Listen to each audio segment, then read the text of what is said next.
ጽናት እውነታውን ስትደርስበት ልቧ ተሰብሮ በጣም አለቀሰች። ሌና ያልታወቀባት መስሎ ኪራን አሁንም ስታስፈራራው፣ ኪራ ደግሞ ጉሮሯን አንቆ ሆስፒታል እንድትገባ አደረጋት። እራሷን ስታወደቀች በጣም ይገርማል። ጽናት ደግሞ ምንም እንዳልተፈጠረ ብታውቅም ነገር ግን ኪራ እምነቷን ስላጎደለባት በጣም ተናዳ እያለቀሰች ነበር። ቆይ እኔ ምን አጠፋሁ? እኔ እንደ ከተማ ሴቶች አልሆንለት አልኩኝ እንዴ? ምንድነው የጎደለኝ? እያለችም በጣም ስታለቅስ ነበረ። ኪራ ያው አውቆ ባያደርገውም ነገር ግን የጽናትን ልብ በጣም ሰብሯታል። በጣም ታሳዝናለች።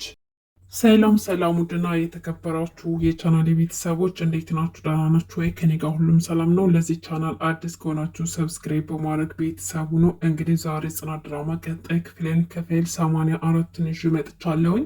በዚህ ክፍል እንግዲህ ሰኒ ሁሉንም ነገር ስለደረሰችበት ቅዱስ ስለነገራት ለጽናት እናገራለሁ ብላ እጓ ስትል እንግዲህ ኪራና ናሆሚ እንዲሁም ቅዱሱ ነው ያለውን ነገር አስረድተዋት ለምነዋታል ለጽናት እንዳትነግራትና እነሱ የሆነ መፍትሄ ፈልገው እንደሚያስረዷት አሳመኗት።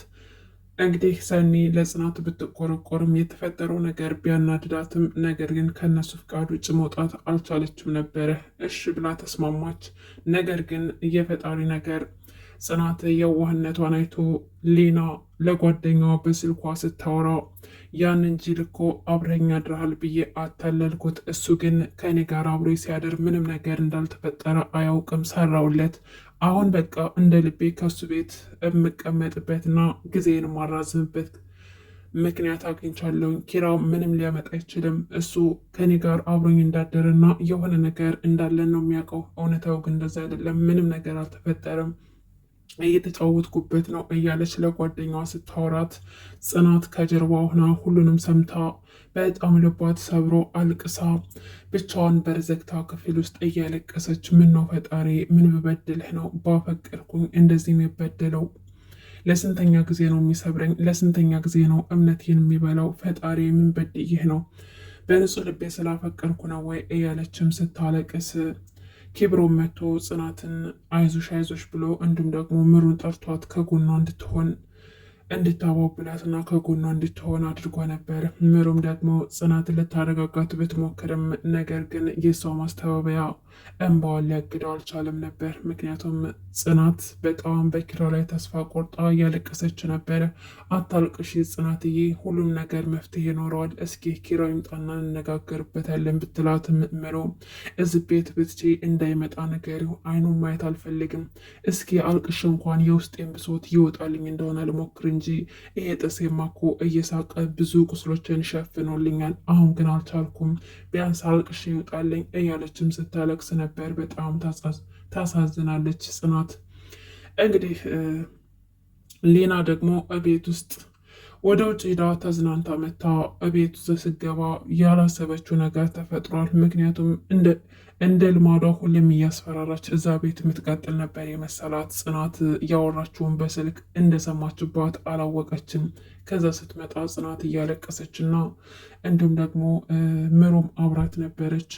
ጽናት እንግዲህ ስታያት ሌናን በትራሱ ወሮራ መታቻት። ውጭሌ ከዚህ ቤት፣ ሁለተኛ ዓይንሽ ማየት አልፈልግም፣ በቃ ውጭሌ ከዚህ ከቤት፣ አንድ ሴትዮ ውጭ ከቤት፣ የቤት የለቀሽ ውጭ እያለች እየወረወረች ስትመታት፣ አረ ተረጋጉ፣ ምን ሆናችሁ ነው? አበዳችሁ እንደዚህ ቤት ሰዎች ስትለ ምሩም ቆይ አንቺ ልጅ ከዚህ ቤት ለምንድን ነው የማትወጪው አለቻት። አሆ አንቺን ተደርበሽ ለእሷ ማወገንሽ ነው?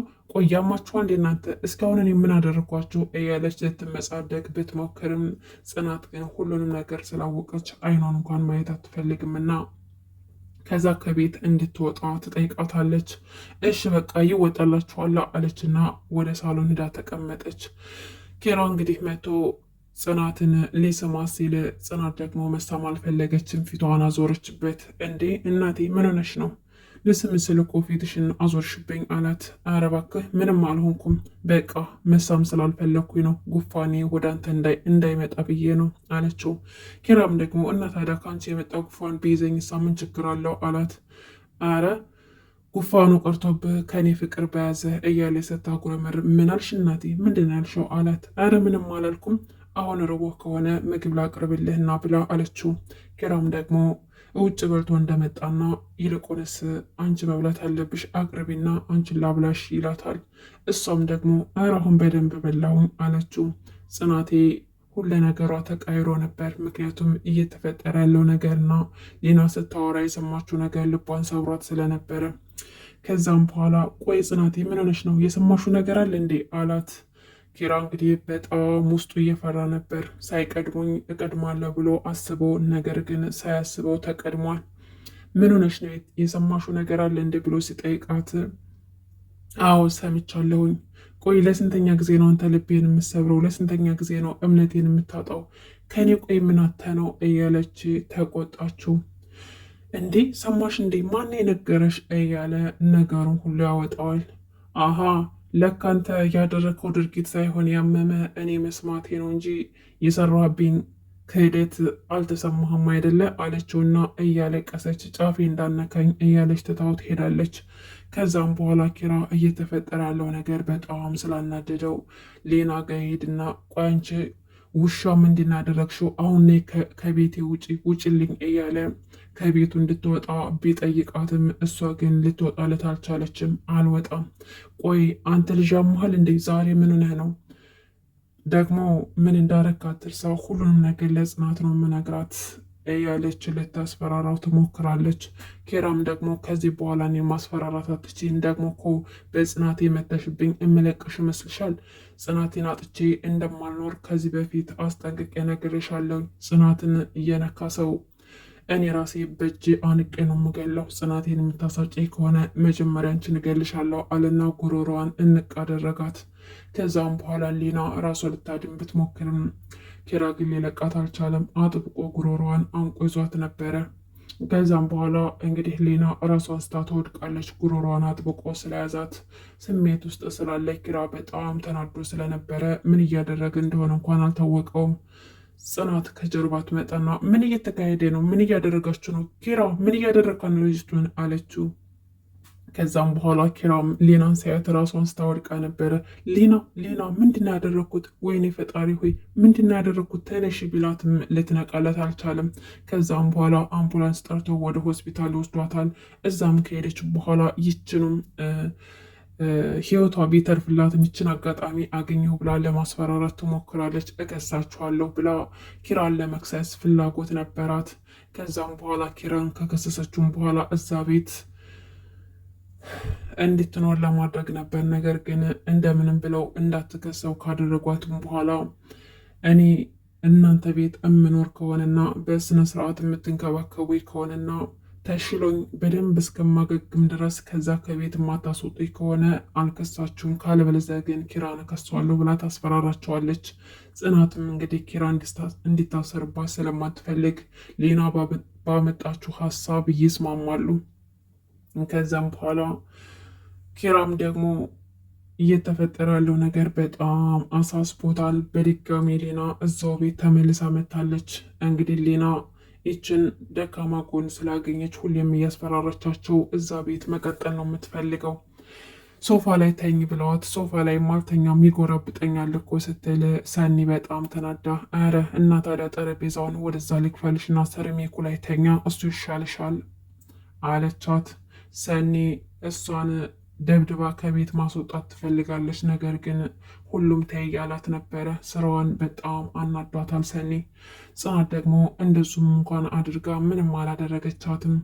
ኪራ አሁንም የእሷ ነገር ሰላም አልሰጠውም። ጓደኞቹን ሰብስቦ ጽናትን ይቅርታ ለመጠየቅ ወስኗል።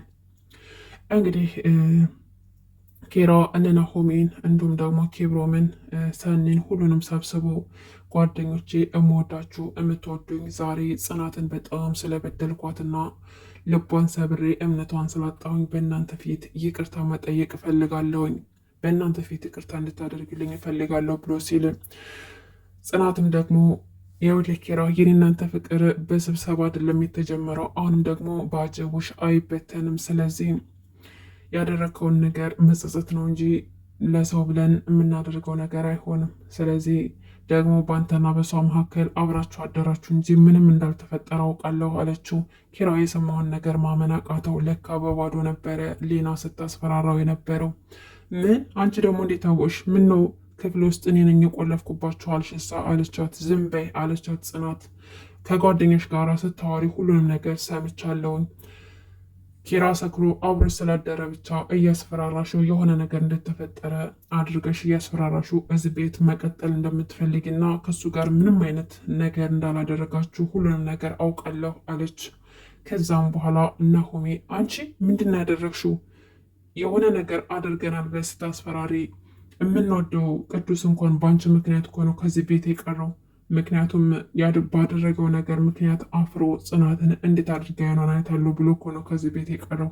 ምን አይነት ሰው ነሽ? እንዴት ታደርጊያለሽ? እንዴት ባልሆነ ነገር ሰውን ታስጨንቂያለሽ? ሰውን ታስፈራሪያለሽ? ብሎ ናሆሜ ይቆጣታል። ኪራም ደግሞ ምን እኔ እኮ ታውቆ ነበረ፣ ምንም እንዳልተፈጠረ ታውቆ ነበር። እርግጠኛ ነሽ ጽናቴ አላት። አዎ። ከዛም በኋላ ሌናም ለምን እንደዚህ እንዳደረገች ስትጠየቅ እንግዲህ ይቅርታ እኔ በጣም ሰክሬ ስለነበር ምን እንደማደርግ አላውቅም። ደግሞ ሰዎቹ እኔን እያፈላለጉ ስለነበረ ለጊዜው ማረፊያ ቤት ስለምፈልግ አጋጣሚውን ተጠቀምኩበት ብላ መለሰችላቸው። ሌና እንግዲህ የነ ኪራ ነገር በዚህ ተፈታ። ምሩ ደግሞ በጣም እያመማት ራሷን እያዞራትና አንዳንድ እርግዝና ምልክቶች እየታዩባት ይገኛሉ። ነገር ግን እስካሁን ድረስ ሆስፒታል ሄዳ አልተመረመረችም። ናሆሜ ደግሞ ጠጩ ብዬ እንኳን ያመጣውልሽን ቬምቶ አልጠጣሽውም ብሎ ሲቆጣት ነበረ። ምሩ እንግዲህ ጽንስ እየጸነሰች ትመስላለች፣ ነገር ግን እስካሁን ድረስ አላወቀችም። ውድና የተከበራችሁ የቻናል ቤተሰቦች ጽናት ድራማ ክፍል 84 ይሄን ይመስል ነበር። እስካሁን አብራችሁኝ ስለቆያችሁ ከልብ እያመሰገንኩኝ ቻናሌ አዲስ ከሆናችሁ ሰብስክራይብ ማድረጋችሁ እንዳትረሱ። መልካም ጊዜ ተመኘውላችሁ።